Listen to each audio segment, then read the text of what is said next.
Halo, namaku Amartia. Dipanggil aja Tia kalau bingung. Amar juga boleh. Amar, ya. Baru lulus SMA, ikut program au pair. Motivasinya untuk belajar di sana, kuliah.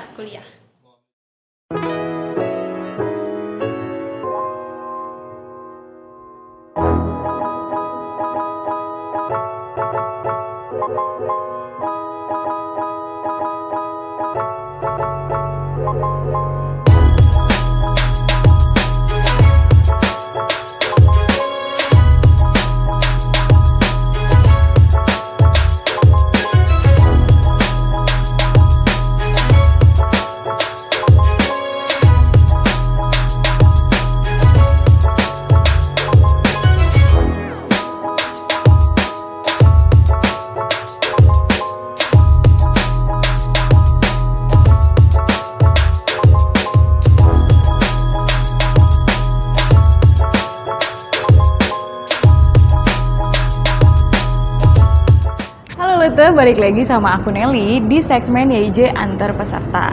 Nah, sekarang kita itu udah di Bandara Soekarno-Hatta Terminal 2. View-nya udah beda kan ya dari yang biasanya, karena biasanya kita ngantar di Terminal 3. Hari ini kita antar di Terminal 2. Nah, langsung aja ya, yang akan kita antar itu adalah peserta au pair di periode Juli 2019. Nah, orangnya ada di samping aku. Oke, Amartia, bisa perkenalkan diri, nama, usia, terus asalnya dari mana, ikut program apa? Saya Amartia, usia 19 tahun. Muda. Asalnya dari Surabaya. Saya ikut program au pair. Oke. Sejak kapan sih kamu punya mimpi ke Jerman? Paling awal itu pas SMP. Udah kepingin ke Jerman, soalnya ini langsung negaranya emang Jerman gitu ya, bukan keluar negeri lagi gitu? Awalnya keluar negeri, terus pertama itu kepengen ke Jepang, soalnya suka anime. Oh, suka anime. Pinter gambar ya, berarti ya? Ya, saya bisa gambar. Nah, terus setelah itu aku lebih tertarik ke bidang-bidang biologi, dan salah satu yang maju itu Jerman kan. Ditawarin sama bapakku mau coba Jerman lah ya. Itu SMP? Ya, SMP. Oh. Udah dipikir, dipending gitu sampai SMA. Baru ngomong, oh iya, gak apa-apa Jerman gitu. Pertimbangannya apa tuh kalau kamu sendiri? Akhirnya kan lama tuh sampai SMA baru mutusin, ya udah Pak, nggak apa-apa. Itu apa? Ya, nomor sebenarnya satu masalah finansial. Soalnya kalau mau ke Jerman kan ada spare konto itu. Iya, sekarang udah 10.000 euro ya. Iya. Ini perjuangan. Terus itu sih yang paling dipikirin memang finansialnya sih. Finansial ya paling utama. Oke. Setelah itu tahu ada beberapa cara ke Jerman gitu. Tadi kan berarti emang papa juga udah dukung ya untuk keluar negeri dan ke Jerman nih. Nah, kamu sendiri akhirnya bisa menemukan program au pair. Itu motivasinya apa sih? Emang karena tujuannya emang awalnya Jerman, atau kayaknya au pair oke nih buat jalan-jalan atau apa? Kan memang awal rencananya sudah ada untuk ke Jerman tanpa harus program ini kan? Aku kan kepingin kuliah. Nah, itu ada beberapa pertimbangan. Pas aku masuk SMA, aku udah bilang oke untuk ke Jerman. Jadi kita sama-sama, aku sama orang tua itu bareng-bareng cari solusi gimana cara terbaik untuk ke Jerman. Nah, itu memang udah ada beberapa pilihan, salah satunya YIJ gitu. Nah, setelah dipikir, dan untungnya ada temanku yang ngenalin YIJ, jadi kita itu merasa yang paling pas itu memang YIJ. Soalnya satu, saya tuh sering sama keluarga, jadi ya gitulah. Kayak anak orang tua banget gitu. Iya. Jadi kayak supaya kalau masuk negara orang itu kayak punya ada family. Ada pegangannya gitu. Iya. Terus kedua, itu memang karena perbedaan kultur, jauh gitu perbedaan kulturnya, jadi harus adaptasi gitulah. Ya, kayak gitu sih pertimbangannya. Jadi akhirnya pilih program au pair. Ini sedikit cerita ya, nggak apa. Soalnya kan kita juga tinggal di mes, jadi kita tahu ceritanya Amartia yang di awal-awal itu nangis ya karena jauh dari orang tua. Kalau nggak salah sempet datang ya orang tuanya ya. Iya. habis itu aku sih mes juga ya. Maksudnya lulus SMA yang biasanya sama keluarga terus jauh, habis nggak lama orang tuanya datang, dia udah biasa aja sampai sekarang bertahan loh dan happy aja. Dan itu mungkin jadi pelajaran juga ya. Iya. Kan nanti di Jerman bahkan lebih jauh lagi gitu. Jadi udah bisa ngatasin homesicknya gitu. Iya, awal-awal homesick, terus lama-lama ya biasa aja. Biasa aja. Tapi setelah itu di mes itu baik-baik aja kok. Iya Kak. Di semuanya kan punya tujuan yang sama. Kadang itu saling bantu belajar juga, jadi nggak begitu masalah. Kepikiran lagi yang itu gitu ya, nggak terlalu kepikiran lagi soal homesicknya gitu.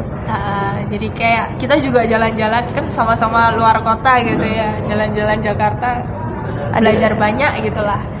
Nah, sekarang kita masuk setelah proses belajar itu adalah siapin berkas, aplikasi, foto untuk pencarian GF. Nah, untuk pencarian GF kamu sendiri ada kesulitan atau ada sesuatu yang menarikkah dari pencarian GF ini? Untuk pengumpulan berkas sendiri, aku tuh agak buru-buru soalnya setelah belajar itu kan masuk lagi belajar untuk B2. Jadi itu udah aku buru-buruin. Terus untuk cari foto itu terutama karena kriterianya banyak. Nah itu. Nah, tapi setelah itu ada lumayan banyak tawaran GF. Nah karena juga banyak kriteria GF gitu, jadi awal-awal lebih banyak nolak. Kalau aku dibuang sama Ahmad. Nggak gitu. Awalnya kan kenalan dulu, terus belum cocok ya. Karena proses pencarian GF juga kan sama aku, jadi aku lihat emang Amartya kan punya goals juga kan, mau kuliah, jadi ada kriteria tertentu dan lumayan picky ya. Maksudnya untuk lihat GF nih ada hal krusial yang kamu nggak bisa excuse kalau kayak kalau nomor 1 itu kriteria aku untuk belajar les intensif. Entah itu sebenarnya aku nggak mewajibkan GF itu bayar full atau bayar setengah. Aku lebih mikirin waktunya ya? Boleh atau enggak. Terus nomor 2 itu aku bisa melihat anaknya itu nanti bisa interaksi sama kamu nggak gitu, bisa berbaur sama kamu. Soalnya dari pengalaman itu kan memang pertama itu fit call-nya sama orang tuanya dulu. Anaknya jarang. Begitu lihat anaknya, kadang itu anaknya ada yang sinis, ada yang diem aja.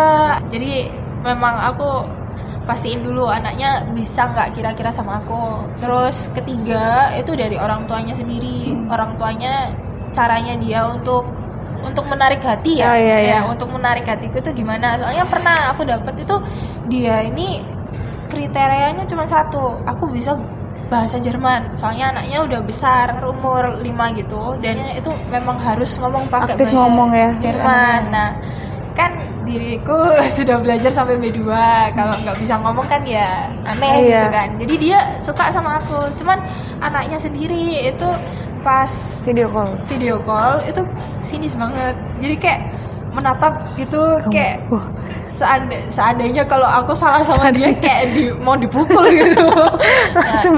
Kalau di keluargaku nggak boleh main pukul soalnya kekerasan ya.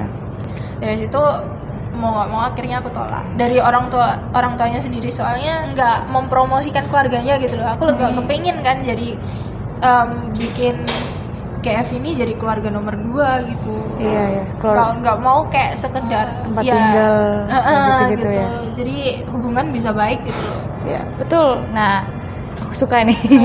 Jadi ya bener sih, saat video call itu kan memang kita akan video call sama guest mother-nya ya. Tapi kita juga harus lihat anaknya gimana video call. Walaupun misalnya 3 tahun pun kita harus lihat gitu, karena yang dilihat bukan cuman bisa interaksi dan berbaur sih, kayak kita lihat nih orangnya hiperaktif banget nggak gitu. Nanti pas nyampe sana kita kewalahan gitu, kira-kira kita bisa nggak gitu handle anak ini. Benar-benar. Apalagi kamu kan baru lulus SMA ya, tapi kamu sendiri punya pengalaman nggak sih ngurus anak kecil atau punya adik atau gimana? Iya, kalau adik aku punya sampai 3. Oh, ada 3 adik. Ada 3 adik yang kandung. Terus setelah itu karena aku ini termasuk yang paling besar dari generasiku, jadi kadang itu juga anaknya saudaranya sepupu-sepupu gitu ya. Sepupu-sepupu itu semua lebih kecil dari aku. Oh, jadi emang udah terbiasa juga sama anak kecil ya? Iya. Udah bisa lah. Tahu rewel lah. Iya. Nah, akhirnya tapi kamu kan udah kenal beberapa GF dan ada yang kamu juga tolak. Akhirnya kenapa sampai memutuskan GF yang sekarang nih yang kamu pilih? Iya, karena sudah memenuhi kriteria. Itu tadi ya, dia membolehkan kamu untuk intensif. Iya, dia kalau dari diriku ya aku tuh tahu kalau aku nih harus jaga anaknya. Mm-mm. Nah itu udah aku tanamkan karena aku sendiri kan anak pertama. Mau nggak mau yang lebih kecil dari aku itu pasti aku jaga gitu loh. Iya. Kayak ada Jiwa kakak, ya, jiwa ya, bener. kekakakan ya. Kayak langsung keluar gitu. Nah itu udah aku tahu dan udah aku tanamkan karena itu memang tugasku au pair. Nah yang aku nggak suka itu kalau pas aku fit call terus membahas topik tertentu, nah GF ini balikin ke anaknya kayak seakan-akan dia nggak mau percaya kalau aku ini Bisain anaknya. selalu mengingatkan gitu. Ya nggak ada salahnya memang, cuman karena ini topiknya juga berhubungan sama kontrak sama aku, kalau dia nggak bisa tuntaskan sampai akhir, aku nggak begitu Nggak yakin ya nanti sampai sana gimana gitu. Nah iya, kalau GF ku ini dia memang ada beberapa yang belum tuntas. Soalnya dia juga baru pertama untuk terima au pair. Jadi aku kita bakal jalan bareng-bareng gitu kan. Nah, tapi beberapa topik itu dia bisa selesaiin gitu, tuntas. Jadi aku merasa kayak dia ini bakal bisa percaya kalau aku nanti anaknya itu aman aku lah sama jaga. kamu. Kamu dapat GF tuh di awal Januari sih aku ingatnya. Iya. Kamu ngabarin aku pas kebetulan kita lagi libur sih. Lagi. Terus aku baca, Mbak aku udah terima GF ini, terus kamu langsung bisa. Aku Iya, juga kaget. Sebenarnya nggak kepingin buru-buru juga, tapi karena memang menurutku udah dapet yang paling bagus yang aku bisa. Soalnya kan juga kayak ada rasa janggal gitu ya, karena masih muda, masih belum lepas dari orang tua mungkin ya. Soalnya kalau aku lihat dari teman-teman mes itu kan banyak yang kayak bahagia banget gitu untuk ke Jerman gitu. Ya diriku juga bahagia, cuman kayak ada gimana gitu kan, beda pertimbangan gitu. Aku pertimbangin itu sampai lama, akhirnya ya udah aku terima. Soalnya tanggapan dari kantor itu juga positif, terus dari orang tua juga positif. Kayaknya ngelihat aku cerita itu kayak antusias banget gitu ya. Ada aku cerita yang nggak antusias gitu. Nggak cocok. Jadi menurut ya orang tua itu udah bagus, yang sebagus yang bisa aku pilih gitu. Nah, kan udah dapat GF, terus kamu udah kabarin juga kamu akhirnya memilih keluarga ini, lanjut ke proses pengurusan visa ya. Termin kamu pertama itu tanggal 14 Februari. Iya, 14 Februari itu yang kantor bikin. Akhirnya kamu cari sendiri ya, dapat di Januari tanggal awalnya tuh tanggal 8 ya. Udah kurus berkas. Nah, ada latihan interview ya, ada latihan interview juga sama Her berapa kali itu? Cuma 2 kali. Ya, karena pasti udah bisa. Jadi itu agak buru-buru. Nemu terminnya kan tanggal 2 kalau nggak salah. Apa tanggal berapa gitu, hari Minggu pokoknya. Aku ingat itu hari Minggu. Terus aku berangkatnya itu balik ke Jakarta ya? Jakartanya Senin malam. Terus Selasa gitu kayak nyambung capeknya gitu. Dan akhirnya termin visa tanggal 8. Oke. Udah termin visa kan, udah latihan 2 kali, berkas oke. Terus di hari H berangkatlah ke kedutaan. Apa yang terjadi? Telatnya nyesek juga, cuma 6 menit ya. Iya, itu nggak ada excuse. 8.15 sampai 8.20. Saya tiba 8.21. Ya, jadi pelajaran. Benar sekali. Nah, kenapa bisa sampai terlambat? Ya, sebenarnya tuh berangkatnya udah pagi. Jam berapa berangkat kamu tuh? Mungkin dilihat nggak pagi ya. Aku nyoba dengan PD-nya berangkat pakai kereta, tapi aku nggak berani transit di Manggarai. Jadi agak nunggu lama di Manggarai. Jadi aku jadi aku nyarinya yang bener-bener Jakarta negara. Oh, nungguin Jatinegara. Iya, itu lumayan lama, iya. Dan karena jadwal yang aku dapat dan jadwal datangnya itu juga agak beda. Ya? Jadi telat. Terus kan nggak tahu sampai itu sebenarnya sampai stasiunnya itu 8.08 atau berapa gitu loh. Nah, itu nge-grab. Terus orang grabnya juga nggak tahu dia bingung. Muter-muter jadinya. Iya. Jadinya telat 1 menit. Pas sampai telat itu gimana perasaan kamu? Ya, frustasi. Kamu nelfon Iya. Ya langsung telepon Telepon lah. aku pagi-pagi kebetulan baru Iya, bangun. Aku lupa tahu itu masih jam 8. Nggak apa-apa sih. Karena Telepon, soalnya bener-bener gimana? panik gitu. ya karena telat langsung. Akhirnya telepon ya udahlah telat. Iya, soalnya memang untuk termin visa jadi teman-teman buat yang mau urus visa setengah jam sebelumnya harus udah sampai gitu ya. Mau 1 menit kayak telatnya 1 detik ya udah lewat gitu. Jadi emang harus ini sih spare waktunya lebih panjang. Oke. Akhirnya buat termin baru kan? Karena nggak bisa kalau udah termin visanya udah apa bahasanya ya?